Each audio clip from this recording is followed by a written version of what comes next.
Hello दोस्तों, स्वागत है आपका रित्याज एम्पायर में। दोस्तों, जैसा कि आप लोगों को पता है, आरआरबी, आरपीएफ की, एसआई और कांस्टेबल की नोटिफिकेशंस आ चुकी हैं वैकेंसी की, और उसके फॉर्म 15 अप्रैल से भरे जाएंगे। तो दोस्तों, उसी की तैयारी के लिए सबसे पहले हम लोगों ने पीवाईक्यू स्टार्ट किए हैं, उप निरीक्षक यानी कि एसआई के, और इसी के साथ ही दोस्तों कांस्टेबल के भी मैं पीवाईक्यू, जीके और जीएस के स्टार्ट करने वाली हूँ।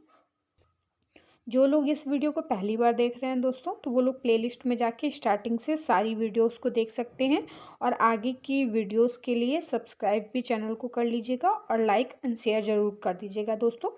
तो दोस्तों चलिए स्टार्ट करते हैं। और हम लोग दोस्तों सबसे पहले जीके और जीएस के सारे क्वेश्चंस कवर कर रहे हैं, क्योंकि इसमें जीके का बहुत अच्छा खासा वेटेज होता है। 50 क्वेश्चन जीके होते हैं और 35 क्वेश्चन रीजनिंग के और 35 क्वेश्चन मैथ के।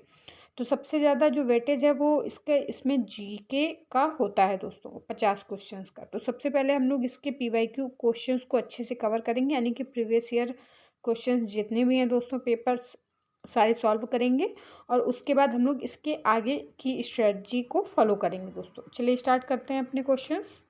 दोस्तों, किसी भी चीज़ की तैयारी को स्टार्ट करने के लिए पीवाईक्यू क्वेश्चन सबसे यूज़फुल होते हैं, क्योंकि आप लोग इससे अंदाज़ा लगा सकते हैं कि कौन से चैप्टर से, कौन से सब्जेक्ट से या कौन से टॉपिक से ज़्यादा क्वेश्चन आ रहे हैं, किस टाइप के क्वेश्चंस आ रहे हैं।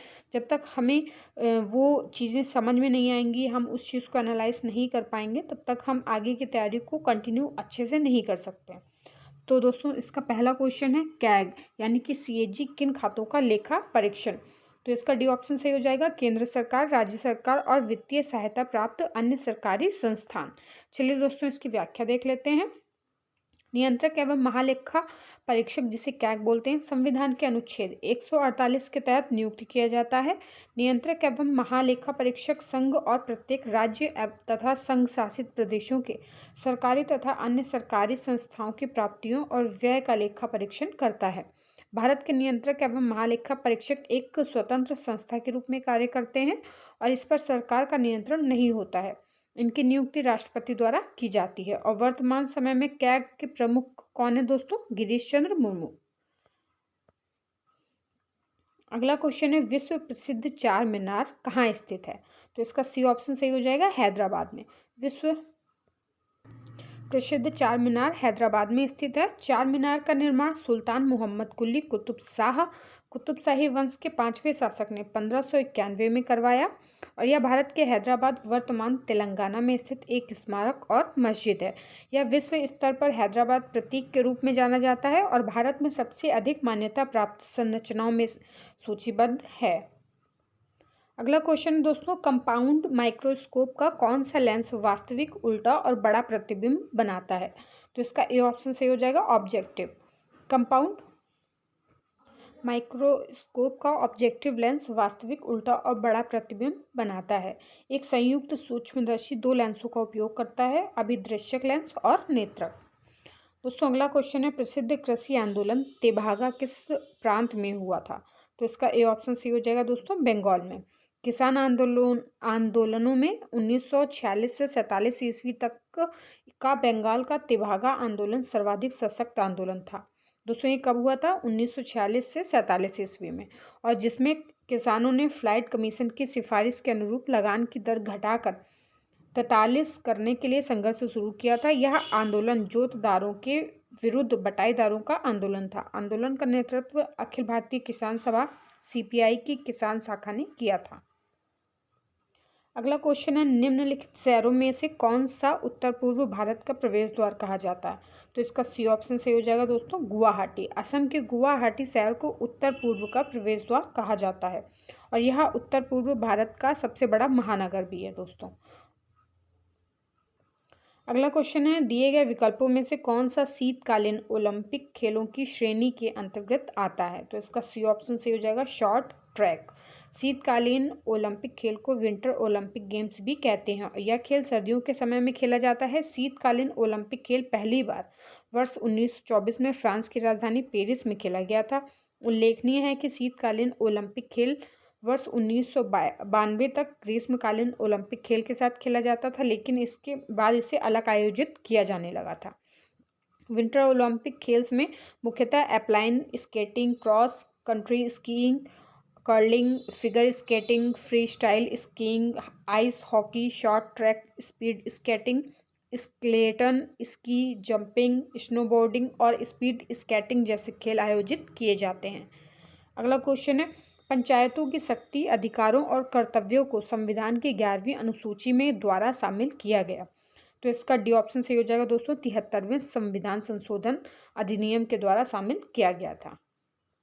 चलिए इसकी व्याख्या देख लेते हैं। पंचायतों की शक्तियों, अधिकारों और कर्तव्यों को संविधान की 11वीं अनुसूची में 73वें संविधान संशोधन अधिनियम द्वारा शामिल किया गया।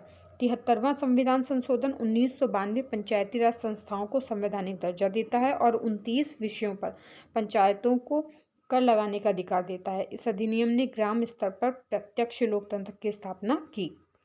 अगला क्वेश्चन है दोस्तों, वांडीवास का निर्णायक युद्ध किनके बीच लड़ा गया था। तो इसका ए ऑप्शन सही हो जाएगा, अंग्रेज और फ्रांसीसी। वांडीवास की लड़ाई दोस्तों 1760 ईस्वी में भारत में फ्रांसीसी और ब्रिटिशों के बीच में हुई थी।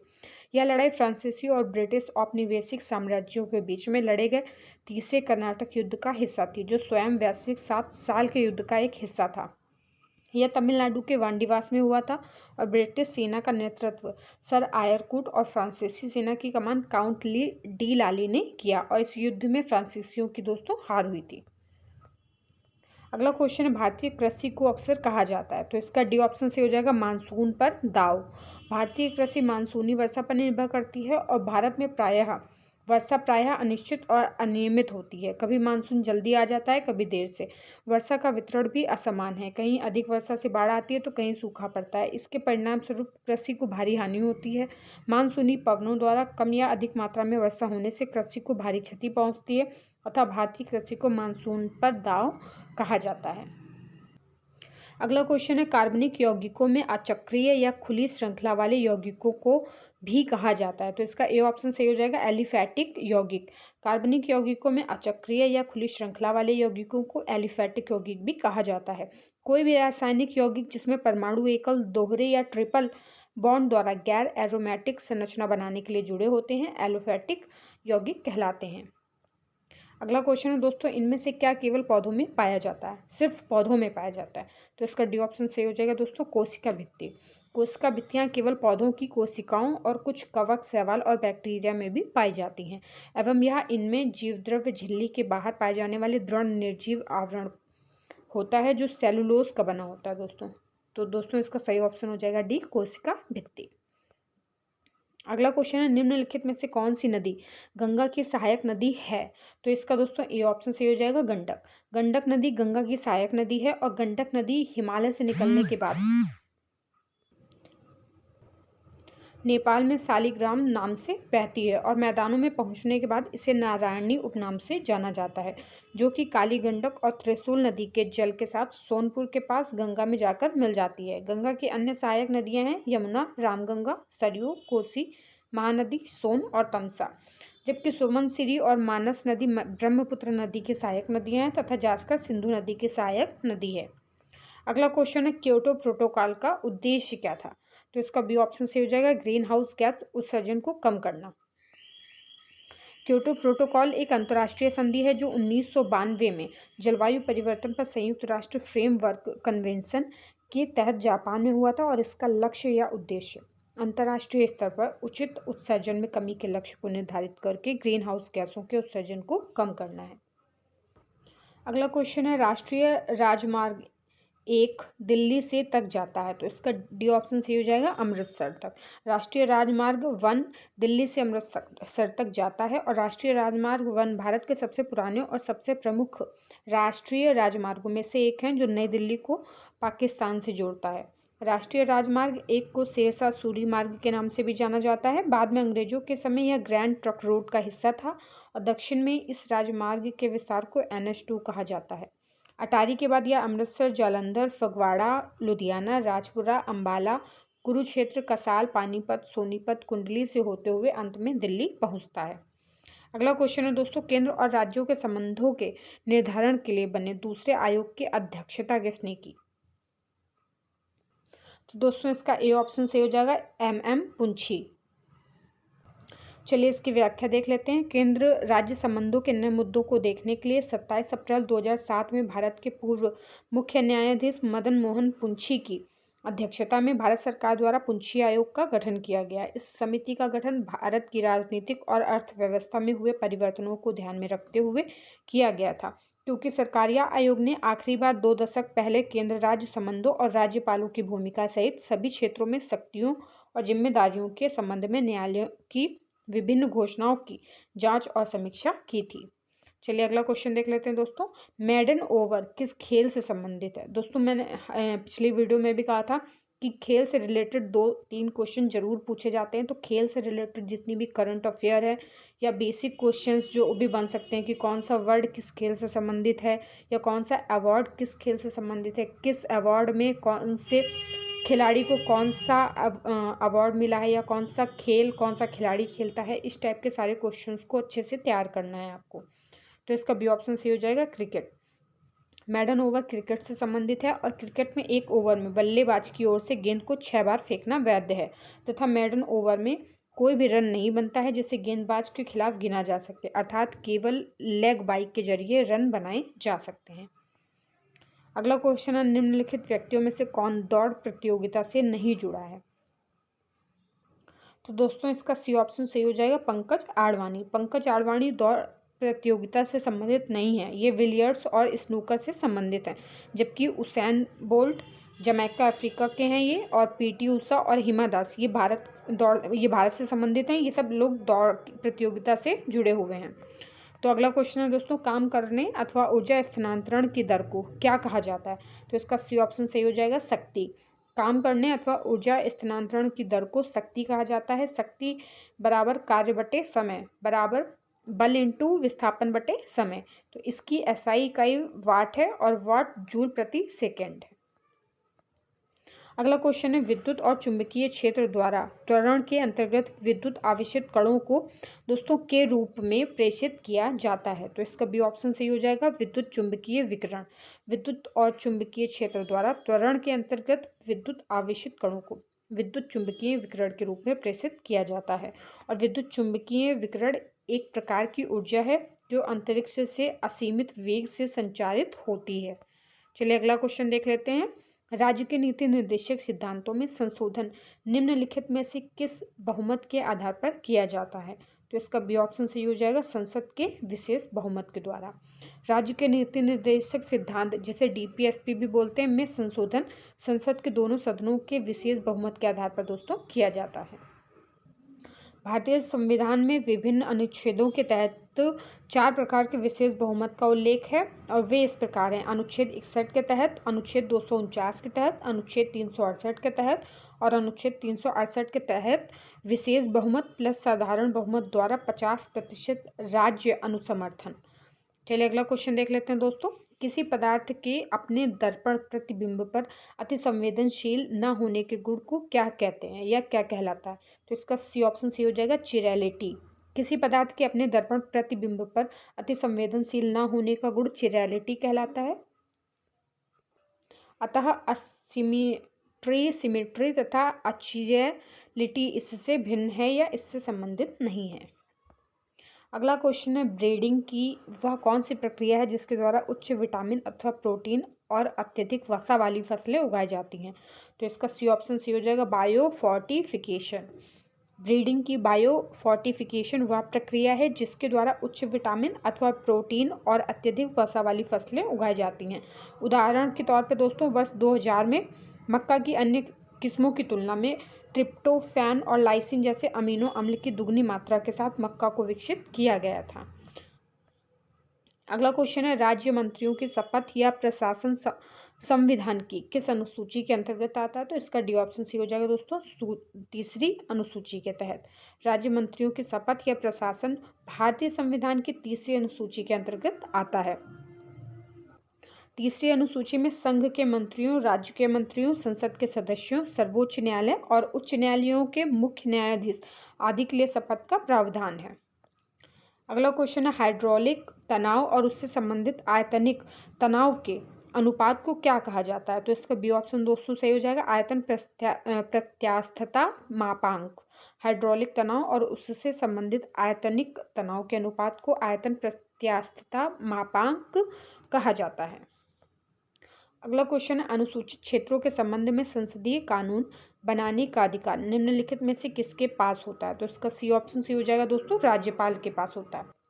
चलिए इसकी व्याख्या देख लेते हैं। अनुसूचित क्षेत्रों के संबंध में संसदीय कानून बनाने का अधिकार अनुसूचित क्षेत्र की शांति और सुशासन से संबंधित अगर कोई कानून बनता है तो राज्यपाल के पास होता है इसका अधिकार। और भारतीय संविधान के अनुच्छेद 244 के 1 और 244 के 2 में अनुसूचित क्षेत्रों के संबंध में प्रावधान किए गए हैं।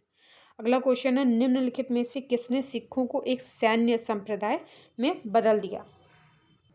दोस्तों अगर इसके ऑप्शन देखे जाएं तो इसमें जो गुरु गोविंद सिंह ने खालसा पंथ की स्थापना की थी। चलिए इसकी व्याख्या देख लेते हैं। दोस्तों इसकी व्याख्या देख लेते हैं। दिए गए प्रश्न के निम्नलिखित विकल्पों में से कोई भी विकल्प सही नहीं है, क्योंकि प्रश्नानुसार सिख समुदाय को एक सैन्य समुदाय में बदलने का कार्य गुरु हरगोविंद, जो 1594 से 1644 तक थे, ने किया। इन्हें सैनिक संत के रूप में भी जाना जाता है। इन्होंने अकाल तख्त की स्थापना की और अमृतसर शहर को मजबूत किया। इन्होंने जहांगीर और शाहजहां के खिलाफ युद्ध छेड़ा। और आयोग ने उत्तर कुंजी में गुरु गोविंद सिंह को सही माना है, क्योंकि इन्होंने वर्ष 1699 में खालसा पंथ नामक योद्धा समुदाय की स्थापना की थी। तो दोस्तों इसमें गुरु गोविंद सिंह को ही सही माना जाएगा। अगला क्वेश्चन है, वे जानवर जिनकी कोशिकाएं बाह्य और आंतरिक झिल्ली के बीच भ्रूण परत में व्यवस्थित रहती हैं कहलाते हैं? तो इसका बी ऑप्शन सही हो जाएगा, डाइप्लोब्लास्टिक जानवर। चलिए इसकी व्याख्या देख लेते हैं। वे जानवर जिनकी कोशिकाएं बाह्य और आंतरिक झिल्ली के बीच भ्रूण परत में व्यवस्थित रहती हैं डाइप्लोब्लास्टिक जानवर कहलाते हैं। डाइप्लोब्लास्टिक प्रजाति के उदाहरणों में जेलीफिश, कंगी जेली, मूंगा और समुद्री एनीमोन शामिल हैं। अगला क्वेश्चन है, निम्नलिखित में से किसने मणिपुरी नृत्य को शांति निकेतन में प्रदर्शन कर उसे उसकी ख्याति वापस दिलाई? तो इसका सी ऑप्शन सी हो जाएगा, रविंद्रनाथ टैगोर जी ने। रविंद्रनाथ टैगोर ने शांति निकेतन में मणिपुरी नृत्य को प्रदर्शित कर उसकी प्रसिद्धि वापस दिलाई। वर्ष 1919 में रविंद्रनाथ टैगोर द्वारा शांति निकेतन के पाठ्यक्रम में मणिपुर नृत्य को शामिल करने का निर्णय लिया गया था और उन्होंने यह फैसला सिलहट में एक नृत्य प्रदर्शन देखने के बाद लिया था। अगला क्वेश्चन है, 2011 की जनगणना के अनुसार भारत में साक्षरता दर है? तो इसका डी ऑप्शन सही हो जाएगा दोस्तों, 74%, यानी कि 74% साक्षरता दर है भारत में 2011 की जनगणना के अनुसार। और 1947 में मात्र 18% थी जो। और पुरुषों की साक्षरता दर दोस्तों 82.14% है, यानी कि 82.14%। और महिलाओं की साक्षरता दर 65.46% है, यानी कि 65.46% है। और पहली जनगणना दोस्तों 1972 में तथा 10 वर्षीय जनगणना 1881 में शुरू हुई थी। दोस्तों 1872 होगा, ये 1972 गलत है। अगला क्वेश्चन है, अर्थशास्त्र वह विज्ञान है जिसके अंतर्गत मानव व्यवहार का विकल्प के रूप में प्रयोग किए जाने वाले परिणाम और अपर्याप्त आय के अंतर संबंध के रूप में अध्ययन किया जाता है। यह कथन किसका है? तो ये इसका सी ऑप्शन सी हो जाएगा दोस्तों, रॉबिन्स। अर्थशास्त्र वह विज्ञान है जिसके अंतर्गत मानव व्यवहार का विकल्प के रूप में प्रयोग किए जाने वाले परिणाम और अपर्याप्त आय के अंतर संबंध के रूप में अध्ययन किया जाता है। यह कथन रॉबिन्स का है। अगला क्वेश्चन है, एकीकृत ऊर्जा नीति के अनुसार बिजली की मांग 8 लाख मेगावाट कब तक होने की संभावना है? तो इसका सी ऑप्शन सी हो जाएगा, 2031-32 के बीच में। चलिए इसकी व्याख्या देख लेते हैं दोस्तों। एकीकृत ऊर्जा नीति पर योजना आयोग की रिपोर्ट के मुताबिक भारत के लिए अगले 25 वर्षों या 2031-32 तक में 8% वार्षिक की GDP वृद्धि बरकरार रखने के लिए देश को अपनी ऊर्जा उत्पादन क्षमता में तकरीबन 8 लाख मेगावाट या वर्तमान समय की 160 लाख मेगावाट कैप्टिव संयंत्रों समेत की तुलना में 5 गुने से अधिक की वृद्धि करने की आवश्यकता पड़ेगी। पनामा नहर जोड़ती है। तो दोस्तों इसका बी ऑप्शन सही हो जाएगा, अटलांटिक महासागर के साथ प्रशांत महासागर को। तो पनामा नहर दोस्तों अटलांटिक महासागर के साथ प्रशांत महासागर को जोड़ती है। चलिए इसकी व्याख्या देख लेते हैं। पनामा नहर मानव निर्मित एक जलमार्ग अथवा जलयान नहर है जो पनामा में स्थित है। यह प्रशांत महासागर, कैरिबियन सागर से होकर तथा अटलांटिक महासागर को जोड़ती है। इस नहर की कुल लंबाई है 82 किलोमीटर, औसत चौड़ाई है 90 मीटर और न्यूनतम गहराई है 12 मीटर। यह पनामा स्थल डमरू मध्य को काटते हुए निर्मित है और अंतर्राष्ट्रीय व्यापार के प्रमुखता जलमार्गों में से एक है। पनामा नहर पर संयुक्त राज्य अमेरिका का नियंत्रण है। अगला क्वेश्चन है, जम्मू कश्मीर के स्थानीय निवासियों को स्थायी आवास प्रदान करने का अधिकार किसके पास होता है? तो इसका ए ऑप्शन सही हो जाएगा दोस्तों, राज्य विधानमंडल के पास होता है। भारतीय संविधान का अनुच्छेद 35 एक ऐसा अनुच्छेद था जो जम्मू और कश्मीर की विधायिका को राज्य के स्थायी निवासियों को परिभाषित करने और उन्हें विशेषाधिकार प्रदान करने का अधिकार देता था। इसे राष्ट्रपति के आदेश के माध्यम से संविधान में जोड़ा गया था। इसमें भूमि और अचल संपत्ति खरीदने की क्षमता, मतदान करने और चुनाव लड़ने, सरकारी रोजगार की तलाश आदि के अधिकार शामिल थे जो अन्य राज्यों के निवासियों को प्राप्त नहीं थे। अतः जम्मू कश्मीर के स्थानीय निवासियों को स्थायी आवास प्रदान करने का अधिकार राज्य विधानमंडल के पास होता था। लेकिन 5 अगस्त 2019 को केंद्र सरकार ने राष्ट्रपति के आदेश के माध्यम से अनुच्छेद 370 के तहत जम्मू और कश्मीर को दिए गए विशेष दर्जे को रद्द कर दिया और भारत का पूरा संविधान राज्य पर लागू कर दिया। इसका तात्पर्य यह है कि अनुच्छेद 35A समाप्त हो गया। अब इसे 2 संघ शासित राज्यों में जम्मू कश्मीर और लद्दाख में विभाजित कर दिया। अगला क्वेश्चन है, यूरोप के किस देश में बंदरगाह नहीं है? तो इसका बी ऑप्शन सही हो जाएगा दोस्तों, स्विट्जरलैंड। दिए गए प्रश्नों के विकल्पों में स्विट्जरलैंड एक यूरोपीय बंदरगाह विहीन देश है और इसकी राजधानी बर्न है और इसकी मुद्रा स्विस फ्रैंक है और बोली जाने वाली भाषाएं जर्मन, फ्रेंच, इतालवी और रोमन है। यूरोप में कुछ अन्य बंदरगाह विहीन देश हैं जैसे ऑस्ट्रिया, चेक गणराज्य और Armenia, Macedonia, Serbia, Vatican city इत्यादि। अगला क्वेश्चन है, इनमें से कौन सी झील जम्मू और कश्मीर में पाई जाती है? तो इसका ए ऑप्शन सही हो जाएगा, सो मोरिरी। प्रश्नकाल के दौरान शो मोरिरी या माउंटेन लेक जम्मू और कश्मीर में अवस्थित थी। वर्तमान में यह झील भारत में लद्दाख के चांगथांग पठार में स्थित है। झील और आसपास के क्षेत्र को सो मोरिरी आर्द्रभूमि संरक्षण रिजर्व के रूप में संरक्षित किया गया है। और दोस्तों, यह भारत में ऊंचाई वाली झीलों में सबसे बड़ी झील है तथा इसका जल क्षारीय है। और अन्य झीलें भीमताल ये उत्तराखंड में है, नैनीताल ये भी उत्तराखंड में है, पुलिकट झील दोस्तों आंध्र प्रदेश और तमिलनाडु की सीमा पर स्थित है। अगला क्वेश्चन है, निम्नलिखित राज्यों में से जैमू ग्लेशियर किस राज्य में पाया जाता है? तो इसका बी ऑप्शन से हो जाएगा, सिक्किम में। जैमू ग्लेशियर पूर्वी भारत का सबसे बड़ा ग्लेशियर है और यह सिक्किम में स्थित है। यह लगभग 26 किलोमीटर लंबा है और कंचनजंगा के आधार पर स्थित है। अतः ग्लेशियर कई नदियों का स्रोत है। श्रीलंका में जातीय संघर्ष में मध्यस्थता के लिए प्रसिद्ध भारत श्रीलंका समझौते पर हस्ताक्षर किए गए। तो इसका सी ऑप्शन से हो जाएगा 1987 में। भारत श्रीलंका समझौता 1987 पर तत्कालीन प्रधानमंत्री राजीव गांधी और श्रीलंका के राष्ट्रपति JR जयवर्धने द्वारा हस्ताक्षर किए गए थे ताकि श्रीलंका के जातीय संघर्ष को हल किया जा सके और यह संघर्ष सशस्त्र बलों तथा liberation tigers of Tamil Eelam के बीच गृह युद्ध में बदल गया था। और इस संगठन ने तमिलों के आत्मनिर्णय के लिए संघर्ष का नेतृत्व किया और एक अलग राज्य की मांग की। अतः समझौते की शर्तों के अनुसार श्रीलंकाई सेनाएं उत्तर से हट जाएंगी और तमिल विद्रोही निशस्त्र हो जाएंगे। अगला क्वेश्चन है, पानीपत की तीसरी लड़ाई में मराठाओं को किसने हराया? तो इसका डी ऑप्शन सही हो जाएगा, अहमद शाह अब्दाली ने। पानीपत की तीसरी लड़ाई 14 जनवरी 1761 को अफगान आक्रमणकारी अहमद शाह अब्दाली और पुणे के पेशवा सदाशिवराव भाऊ के तहत मराठों के बीच लड़ा गया था। और यह लड़ाई अहमद शाह अब्दाली ने सदाशिवराव भाऊ को हराकर जीत ली थी और यह हार इतिहास में मराठों की सबसे बुरी हार थी। अगला क्वेश्चन है, संसद के दोनों सदनों की संयुक्त बैठक का प्रावधान किस देश के संविधान से लिया गया है? तो इसका सी ऑप्शन सही हो जाएगा, ऑस्ट्रेलियन संविधान से। चलिए इसकी व्याख्या देख लेते हैं। भारतीय संविधान में जो वर्ष 1949 में अस्तित्व में आया वह अपनी कई विशेषताओं को विभिन्न देशों से लिया गया है। जैसे कि ऑस्ट्रेलिया से क्या क्या लिया गया है दोस्तों, विशेषता देख लेते हैं। तो ऑस्ट्रेलिया से संसद के दोनों सदनों की जो संयुक्त बैठक होती है वो ली गई है और समवर्ती सूची। सोवियत संघ से मौलिक कर्तव्य लिए गए हैं। फ्रांस से प्रस्तावना में स्वतंत्रता, समानता और बंधुत्व के आदर्श लिए गए हैं।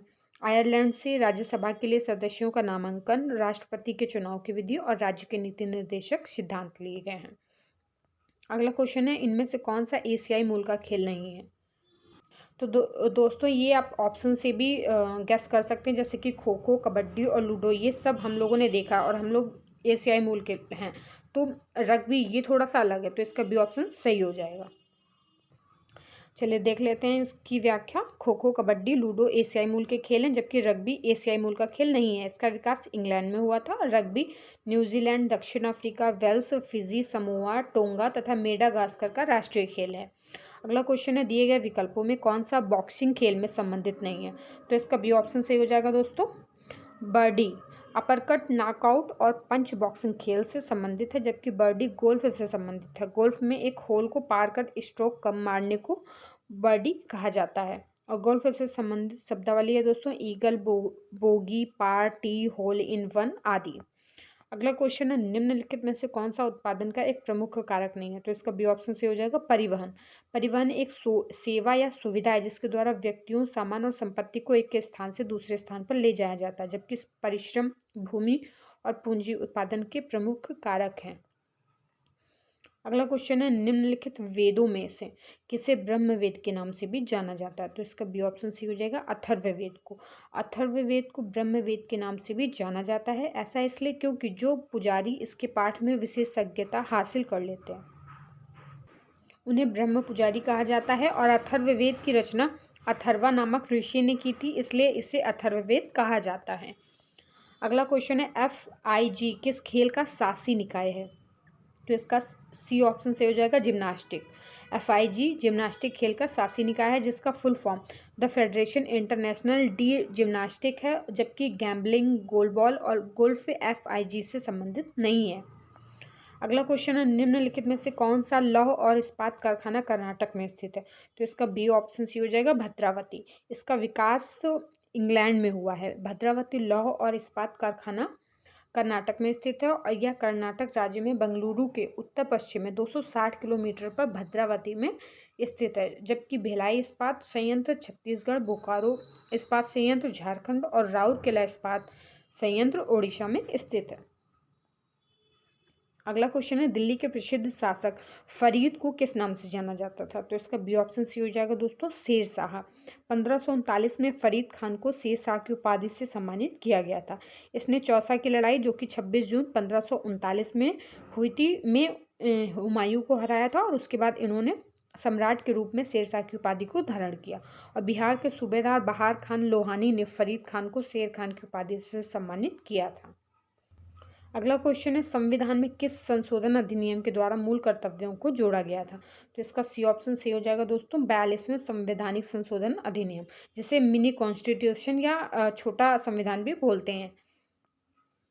चलिए इसकी व्याख्या देख लेते हैं। मौलिक कर्तव्यों का विचार रूस के संविधान यानी कि तत्कालिक सोवियत संघ से प्रेरित है और इन्हें 42वें संविधान संशोधन अधिनियम द्वारा 1976 द्वारा स्वर्ण सिंह समिति की सिफारिशों पर संविधान के भाग 4A में शामिल किया गया था। और मूल रूप से मौलिक कर्तव्यों की संख्या 10 थी। बाद में 86वें संविधान अधिनियम 2002 के माध्यम से एक और कर्तव्य जोड़ा गया, अतः सभी 11 मूल कर्तव्य संविधान के अनुच्छेद 51A जो कि भाग 4 के A में सूचीबद्ध है। अगला क्वेश्चन है, भारतीय न्यायालय प्रणाली प्रकार की न्याय प्रणाली का पालन करती है? तो इसका ए ऑप्शन सही हो जाएगा एकीकृत। भारतीय न्यायालय प्रणाली एकीकृत प्रकार की न्यायालय प्रणाली का पालन करती है और यह स्वतंत्र न्यायिक प्रणाली है। राष्ट्र का सबसे बड़ा न्यायालय सर्वोच्च न्यायालय है। हालांकि राज्यों में अलग अलग उच्च न्यायालय हैं। वर्तमान में भारत में कुल 25 उच्च न्यायालय हैं। अगला क्वेश्चन है, गैर निष्पादित संपत्ति एक लोन या एडवांस है जो कि अवधि के लिए मूल या ब्याज भुगतान पर ओवरड्यू रहता है। तो इसका डी ऑप्शन से हो जाएगा 90 दिन। गैर निष्पादित संपत्ति जो NPA बोलते हैं एक लोन या एडवांस है दोस्तों, जो 90 दिन की अवधि के लिए मूल या ब्याज भुगतान पर ओवरड्यू रहता है। अगला क्वेश्चन और लास्ट क्वेश्चन है दोस्तों, निम्नलिखित में से दुनिया की सबसे बड़ी क्षेत्रफल की दृष्टि से सबसे बड़ी ताजे पानी की झील कौन सी है? तो इसका ए ऑप्शन सी हो जाएगा सुपीरियर झील। निम्नलिखित में से दोस्तों क्षेत्रफल के अनुसार सबसे बड़ी ताजे पानी की झील सुपीरियर झील है। यह संयुक्त राज्य अमेरिका और कनाडा की सीमा में स्थित है और आकार की दृष्टि से विश्व की तीसरी और ताजे पानी की सबसे बड़ी झील है दोस्तों आज के क्वेश्चंस हो गए हैं हिस्ट्री के, सॉरी दोस्तों जीके और जीएस की ये सारे क्वेश्चंस दोस्तों इसके कवर हो गए हैं। और अगली वीडियो में हम लोग अगला पेपर दोस्तों कवर करेंगे। तब तक आप लोग अच्छे से रिवीजन करते रहिए और प्रैक्टिस करते रहिए दोस्तों।